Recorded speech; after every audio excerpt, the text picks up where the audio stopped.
We now welcome on the call the head coach at William & Mary, Mike London. Good morning, Mike. Morning, Rob. Good morning. Certainly a strong effort by your team against an ACC opponent. Come up a little short, 27-13. It's gone back and look at the game. Just give me your analysis on what happened. Yeah, Rob, I'm very proud of our football team. Gutty, resilient performance. You look at it going back. We were leading at some point in the first quarter, second quarter, and then game was tied up going into halftime, and then with 7 seconds left, they throw a pass, score a touchdown.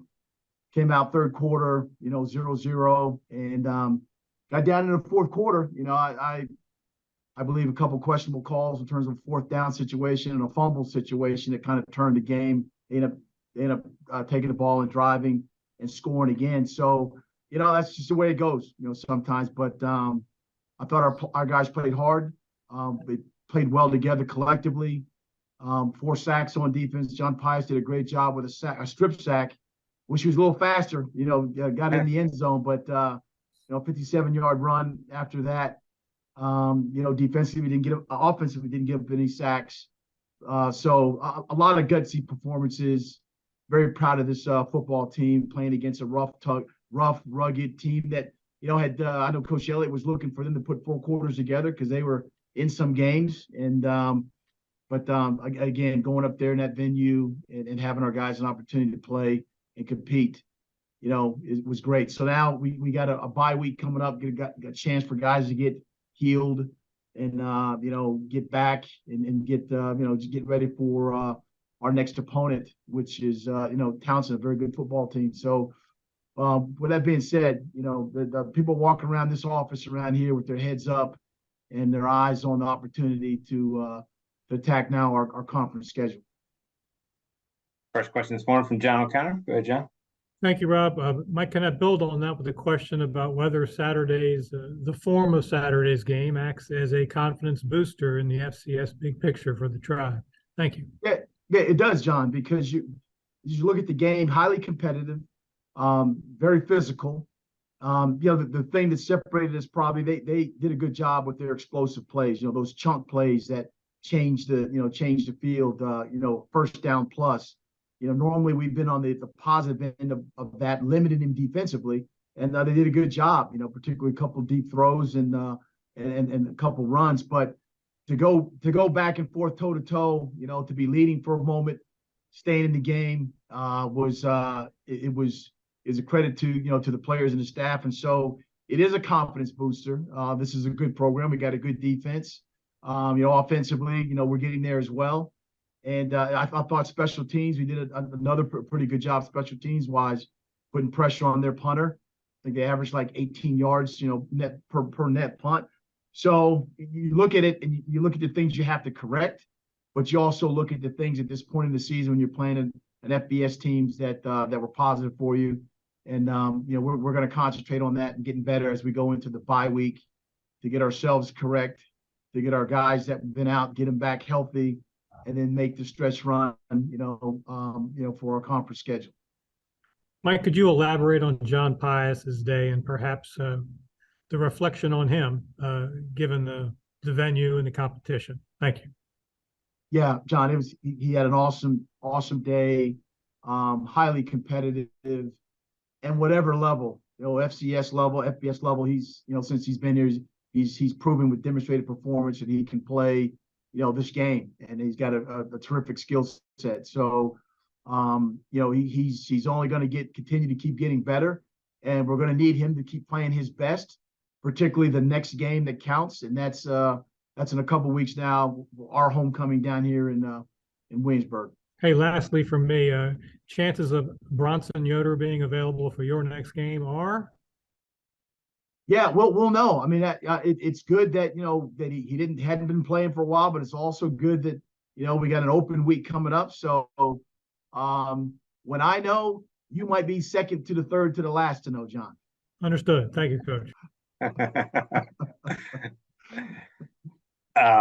Mike, offensively, Darius was 14 of 18 passing, but only the 72 yards. How much of that was maybe a concentration of the the shorter passing game, how much of that was Virginia's defense?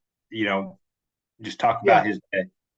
Yeah, Rob, I say probably culmination of everything you just mentioned. Obviously, you want to have opportunities to high efficient throws. The catches that the opportunities that whether you're moving them out of pocket or whatever it may be. There were a couple of vertical shots that we didn't quite connect on, but there were some that he got the ball into the hands of like a guy like Hollis Mathis, Emo, those guys, and so we'll continue to keep working on that. Obviously, we want the throwing game to be commensurate with the running game. But one thing Darius did do was use his legs and also extend first down opportunities, and he's good at doing that. So this week, like I said, we will concentrate. We'll do self analytics.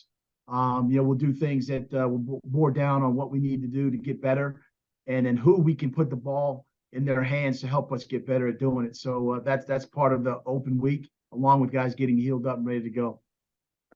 And one of the things you talked about post game was the third down efficiency, both on offense and defense, where you guys have been among the best in the country at getting off the field.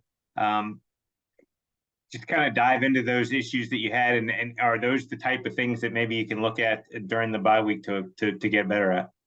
Yeah, definitely. I think we were 5 for 13 third down, and they were, they were decent at the third down percentage, and what we've been really, really good at limiting teams. And you go back and you look at it, and a thing like if you're rushing the passer, you got to have a contained guy on the edge right there. The contained guy can't go inside and it cause a scramble. And so they're correctable things, guys trying to make plays. We have the guys to do that, but just play within the confines of the defense, which we've shown, which we've done, and just kind of rededicate ourselves to just taking care of us as a football team. And then as we move forward and move on and start getting into league play, just do those things and do what we've been doing, previously. So I'm highly optimistic, right now, where we're at and where we need to go, what we need to do. And the players are all, they're excited about, they're running around the hallways right now, like can't wait to the next opportunity. So a lot of positive things coming out of this.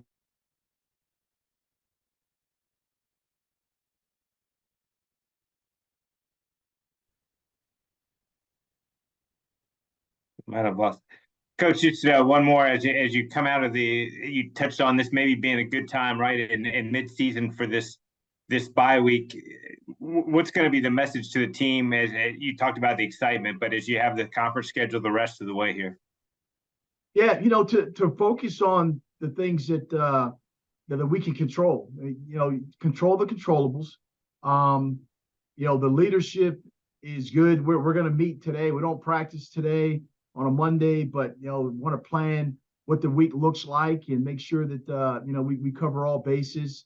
Like I said, when you have guys like Nate Lynn and Marcus Crowell, Bronson's one of our captains, Brian Poole is a captain, Kevin Jarrell, those guys want to know what else can we do? We want to go down the stretch here and be significant. And so, that's what's going on. We just had some tests and exams, those things. Being a student athlete, requires some of that attention being taken away. But the attention right now is trying to be the best football team that we can be. So we can play our homecoming game here in a couple of weeks here in Williamsburg. All right, let's go. One question here from Connor Riel. Go ahead, Connor. Hey, Coach, Connor Riel from 13 News. Apologies if you already talked about this. I popped on a little bit late, but I'm wondering if you could just expand on John Pius's performance on Saturday. I really thought that he had moments of really being dominant and being the best player on the field for stretches of time. I don't know if I have a specific question, but I'm wondering if you could just talk about what you saw from him on Saturday. Yeah, Connor. The question was asked, and I would say this. I'd say it again that John is he's become really a good student of the game. He's dynamic. He can speed the power. He can speed rush. He can up and under. There's so many things that he can do. He's a great young man. The one thing I did say is on the strip sack that he caused, I wish he was fast enough to get in the end zone in that 57-yard jaunt that he had. But great individual. And he's playing against FCS opponents, FBS opponents. He's done that his career here, and we're just going to need him to keep playing at his best as we take care of the one game at a time of approach, with the next one being in a couple weeks from now. Coach, I appreciate you talking about that twice. Now, with him on the near fumble 6, do we think it was a speed thing or did he gas out? What are we looking at here? Don't tell anybody. Probably a little bit of both, but it's all good. We'll work on his development with sprinting when he scoops and scores. The next thing is going to be a scoop and score mandate for him. Thanks, Coach. Looking forward to it. All right, thank you. All right, Mike. Thanks so much for the time today. Enjoy the bye week, and we'll talk to you next week. All right, thank you, Rob. All right, take care.